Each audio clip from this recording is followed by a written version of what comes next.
Guys, good morning, no? Ito nga pala yung continuation ng video ko. Ayun, papunta na kami sa opisina ni Mrs. Ayan, at 7:44 AM na ng umaga. Ayun, mabuti naman, hindi traffic, panayad lang. Ayan, bubuntot na lang din kami sa kotse kasi hindi naman masyadong stress sa kalsada ngayon. Normal riding lang. Tsaka guys, sira din kasi yung shock sa likod. Ewan ko kung visible dito yung video, no? Nakikita nyo sumasayaw-sayaw yung likod ng motor ko kasi dahil dun sa shock medyo sira na yung rebound niya, no? And guys, itong video na to, no, tinanggal ko na pala yung lens protector, no? And then habang nagre-reframe ako, chinecheck ko kung halatado pa ba yung lens stitches niya, pero hindi naman nahalataan. Ayun, kung makikita sa video, no? Iniikot-ikot ko yan, no? Kumukuha ako ng mga angulo kung saan madalas nakikita yung mga lens stitches. So good naman guys, no? Ayun, the 360 camera, the revolution, di ba? The age of new action camera. Hindi ko alam kung action camera, pero pwede rin. Action camera din naman yan, no? 360 nga lang, which is very good. Kapag may 360 camera kayo, magmomotor kayo, nag-snorkeling kayo, o kaya nag-diving kayo, bike, umaakit ka ng mga bundok, ganyan, any kinds of activity, the best talaga yung 360, no? Talagang okay, talagang ayos talaga guys, promise. Sa vlogging, wala pang experience kasi newbie pa lang ako guys, newbie vlogger lang ako, hindi ko alam kung pwede ba to. By the way guys, no, tawag dito, kung ako ay piliin, ang may advice ko sa inyo sa mga wala pang 360 camera, ang may advice ko sa inyo is yung Insta360 X5 mo. Kasi ang dami niyang accessory, depende sa activity na gagawin ninyo. Yan ang kinagandahan. At saka meron silang dedicated na ND filter, no? Sa mga naghahanap, meron silang dedicated na ND filter, no? Which is good, di ba? Sa mga matatagal nang gumagamit ng Insta360, yan ang nire-request nila, ND filter. And then yung lens, ulitin ko ulit, yung lens napapalitan na sa X5. Kaya the best talaga, ang may re-recommend ko sa inyo is Insta360 X5, no? Itong DJI Osmo, personal ko kasi personal yan, kaya kung bakit yan ang ginagamit ko. Dati ako naka Insta360 X4, binenta ko, pero hindi naman ako sisisi kasi nag-upgrade lang ako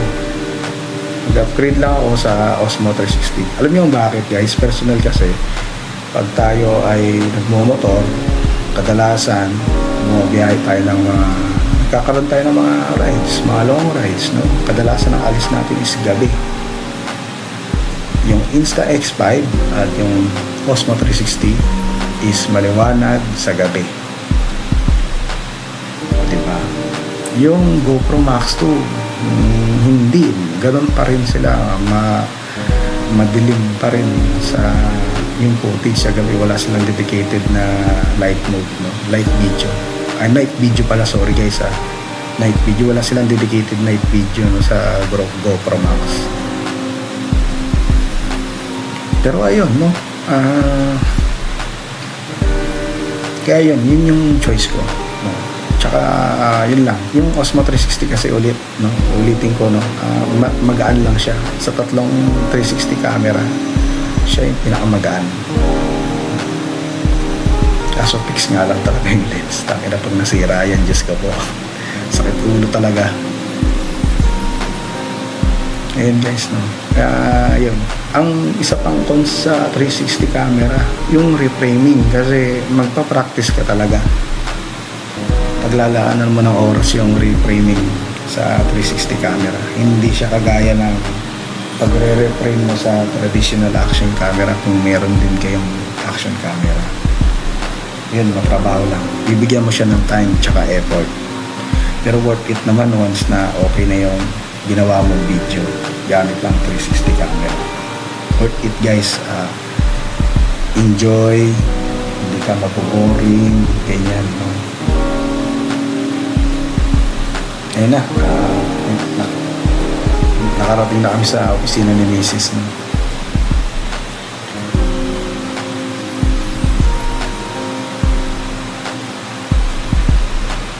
Tsaka yun guys, no? Tsaka i-compare ko sa video quality ni Osmo 360 tsaka ng X5, almost the same man lang din.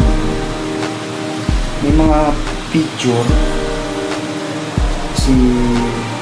maraming picture sa X5 na wala si DJI 360. Pero meron din mga picture, mga bagong picture sa 360 camera si Osmo 360 na wala kay X5. Yun lang, bigayan lang. Pero pagdating sa mga modes, accessories, yun, si Insta pa rin ang top of the line.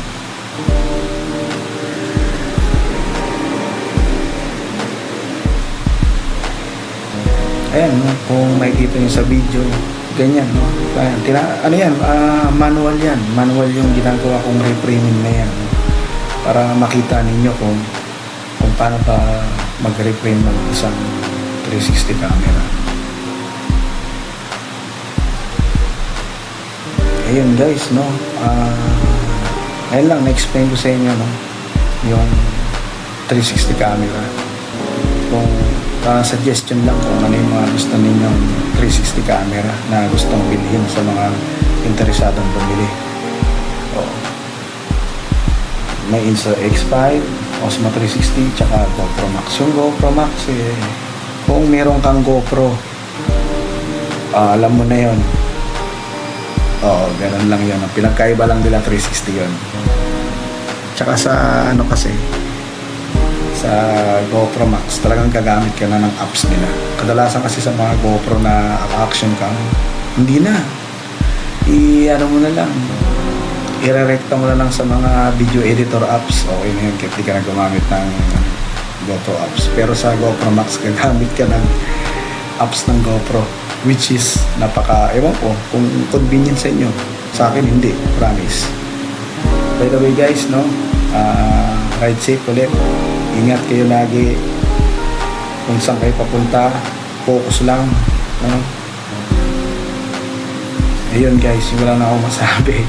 Baka next week na ako mag-upload, no? Bye bye guys, ingat ulit, lagi tayo magdadasal. Bye bye.